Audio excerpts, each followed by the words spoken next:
क्या राजस्थान भाजपा में कोई बहुत बड़ी बगावत होने वाली है? यह सवाल उठने लगा है। सवाल इसलिए उठने लगा है क्योंकि भाजपा ने जो पहली 41 उम्मीदवारों की सूची राजस्थान के लिए जारी की है, उसके बाद में बहुत सारी जगह से बगावत के सुर दिखाई दे रहे हैं। इसके दो प्रमुख कारण बताए जा रहे हैं। पहला तो यह है कि भाजपा ने जो 41 उम्मीदवारों की सूची जारी की है, उसमें कुल मिलाकर 7 वर्तमान सांसदों को विधानसभा के लिए उम्मीदवार बनाया है, जिसमें एक राज्यसभा सांसद और 6 लोकसभा के सांसद हैं।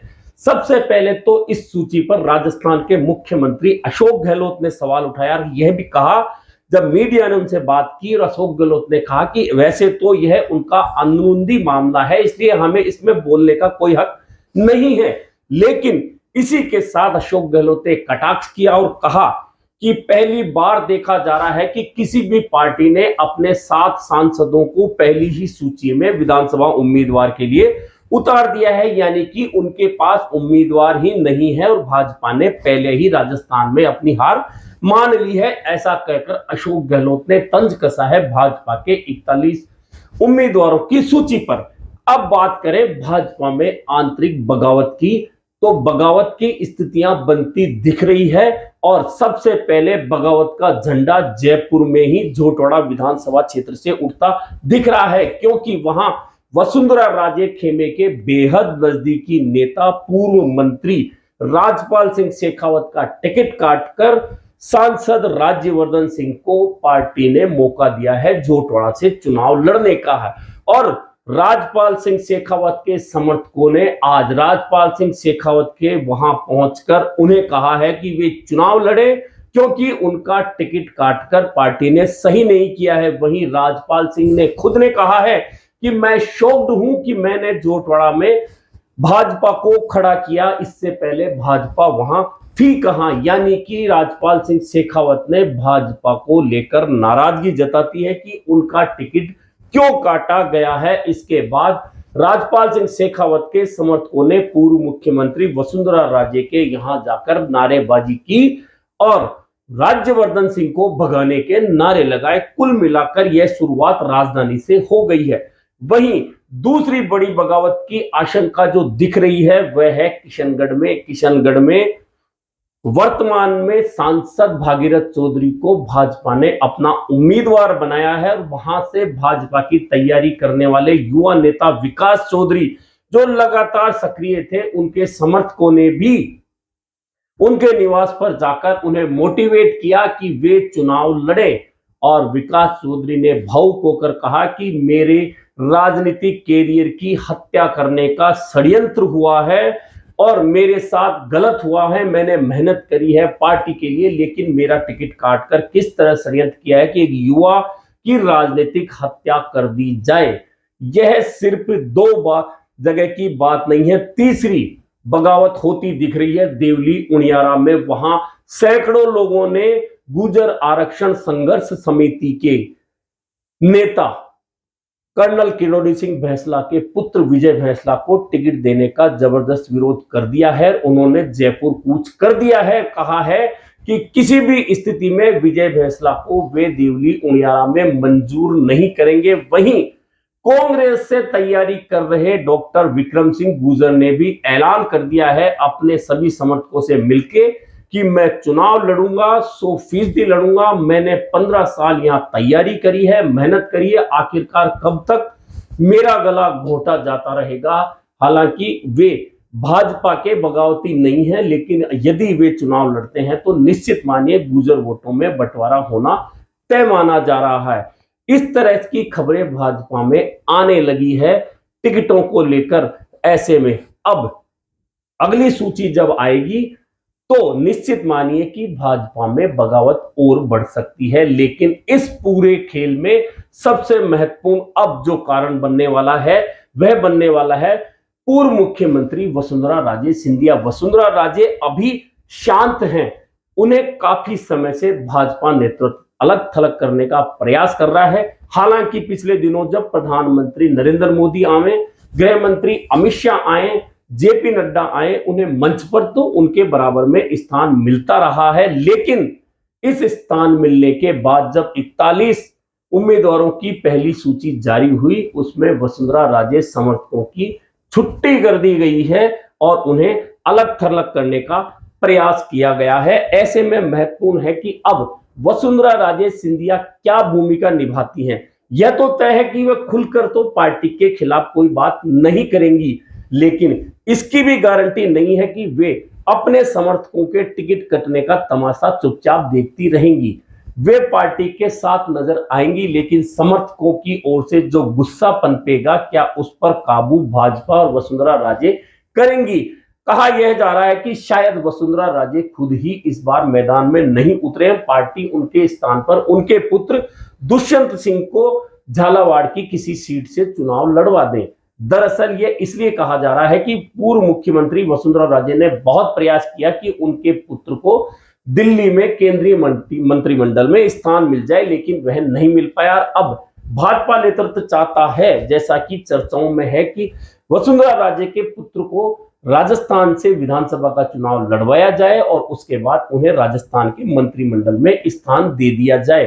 कुल मिलाकर ये सिर्फ चर्चाएं हैं, लेकिन चर्चाएं धरातल पर तब आएंगी जब भाजपा की 200 उम्मीदवारों की सूची बाहर आ जाएगी और नामांकन हो जाएंगे। उसके बाद तय होगा कि कितने लोग कहां से बागी होते हैं, कितने बागियों पे भाजपा काबू कर पाती है। लेकिन स्थितियां यह है कि बहुत जगह इन चर्चाओं को जन्म दिया गया है कि दिया कुमारी, जो पहले सवाई माधोपुर से विधायक थी, उसके बाद राजसमंद से वे सांसद बनी और अब भाजपा ने उन्हें जयपुर की सबसे सुरक्षित सीट, जो भाजपा के लिए मानी जाती है, विद्याधर नगर, वहां से उम्मीदवार बनाया है। लेकिन चर्चाएं ये है कि क्या दिया कुमारी को वसुंधरा राजे की जगह भाजपा नेतृत्व रिप्लेस कर रहा है।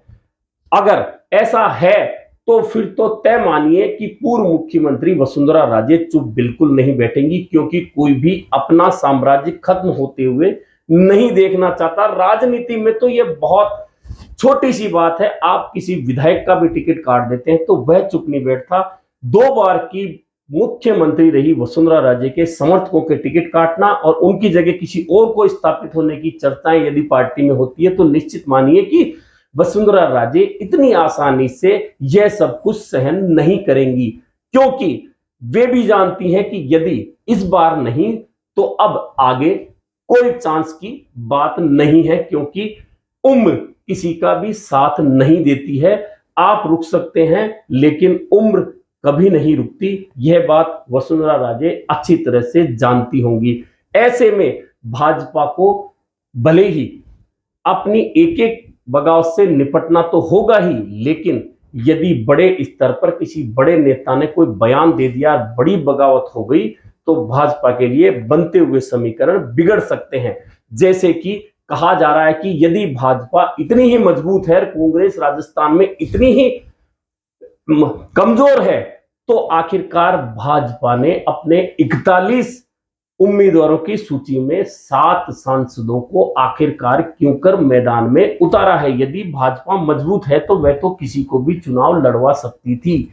ऐसे में यह बात हो रही है। ऐसे में जो बाकी 159 उम्मीदवारों की सूची आएगी, वह देखने के बाद पता चलेगा कि भाजपा आखिरकार किस तरह से किस नेता को कितनी तवज्जो दे रही है। लेकिन पहली सूची सामने आने के बाद एक बात स्पष्ट हो गई है कि राजस्थान भाजपा के नेताओं को सभी को किनारे बिठाकर भाजपा आला कमान ने अपनी मर्जी से उम्मीदवारों का चयन उस आधार पर किया है कि उन्होंने 200 विधानसभा क्षेत्रों में जो बाहर के विधायक बुलाए थे, उन्हें पर्यवेक्षक बना के भेजा था। उनकी रिपोर्ट काफी महत्वपूर्ण रही है और उस रिपोर्ट के आधार पर ही भाजपा ने राजस्थान में उम्मीदवारों का चयन किया है। लेकिन जिस तरह से 7 सांसद मैदान में भाजपा ने उतारे हैं, उसे लेकर आवाजें उठ रही है कि भाजपा ने क्या अपनी कमजोरी उजागर कर दी है।